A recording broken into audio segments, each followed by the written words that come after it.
Congressman Jim Jordan. He sits on both the Judiciary and Oversight Committees and has read what is being called a shocking memo, as you heard from Ed Henry's report. Congressman, good to see you tonight. Good to be with you. Can you, now, I know that you're all not talking about the classified information that's in this 4-page document that was put together by Devin Nunes, which basically collates all of their investigation that he wanted all of you to see. You've read it. Do you believe that there is a crime in there committed by the DOJ and the FBI or members of those entities? Look, what I believe is what my colleagues have said. What I've said is the American people need to see this.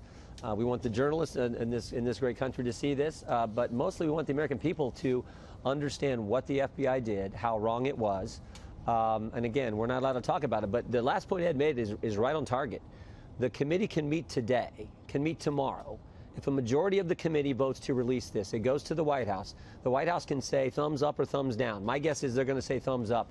And then it's out there, and the American people can see what took place at the highest levels of our FBI, at the highest levels of the Justice Department, that should not happen in this great nation. So what's the plan on that? Why didn't they meet today if it's so urgent?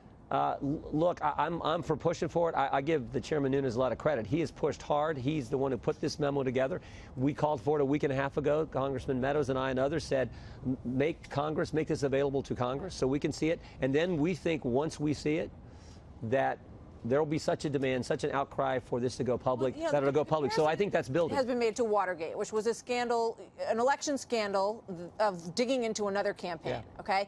Now, if this is worse than that, which is what Matt Gaetz of Florida has called it, it would draw a picture of an Obama administration attempt to derail the Trump campaign. Is that what's in these 4 pages? Again, I can't talk about the specifics. It's why we're pushing so hard to get public, so we can talk about the specifics. But think about what we knew a long time ago. The Clinton campaign paid for the dossier. Think about those text messages from Lisa Page and Peter Strzok, where they talk about, remember the text message where they said, walking through Walmart, I can smell the Trump supporters, the derision they have for people who supported, the anti-Trump bias, the pro-Clinton bias, and then think about the text message that talks about an insurance policy to make sure Donald Trump is not elected by the American people. I hear you, but all of those all that things is context. are, you're allowed to not like the candidate. It doesn't necessarily mean that you're involved in a conspiracy to derail the candidate. The same Peter Strzok who ran the Clinton investigation, the same Peter Strzok who interviewed Cheryl Mills, interviewed Huma Abedin, interviewed Mike Flynn in the Russian investigation, the same Peter Strzok who changed the now famous exoneration letter from gross negligence, a criminal standard, to extreme carelessness. That same Peter Strzok has said, I can smell the Trump supporters in Walmart, has that kind of attitude, and the same Peter Strzok who's deputy head of counterintelligence. So that's all stuff we knew. But we can't, again, we can't get into the specifics of this memo, but that's why we want it public. Ellen Farkas, who was a member of the Obama administration, who went on MSNBC and basically said, let's play what she said. I was urging my former colleagues and frankly speaking, the people on the Hill, it was more actually aimed at telling the Hill people, get as much information as you can, get as much intelligence as you can before President Obama leaves the administration. So I became very worried because not enough was coming out into the open, and I knew that there was more. We have very good intelligence on Russia. So then I had talked to some of my former colleagues, and I knew that they were trying to also help get information to the Hill.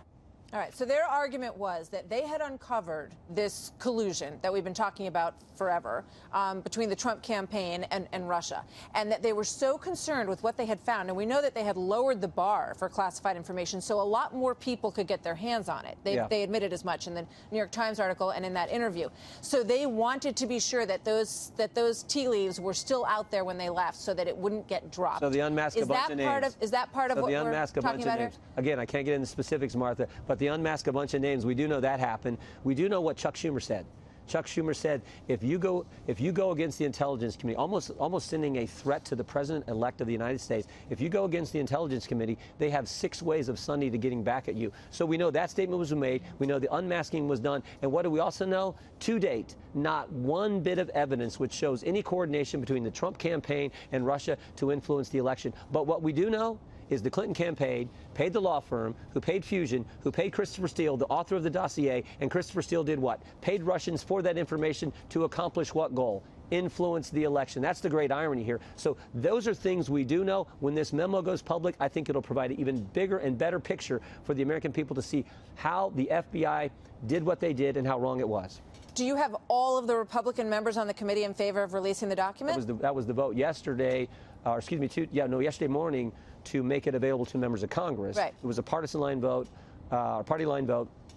Democrats all voted against it, of course. I believe they will. Chairman Nunes has done great work and is pushing hard to get it public. We're just after him to make it happen sooner rather than later. Congressman Jordan, thank you. Good to see you tonight.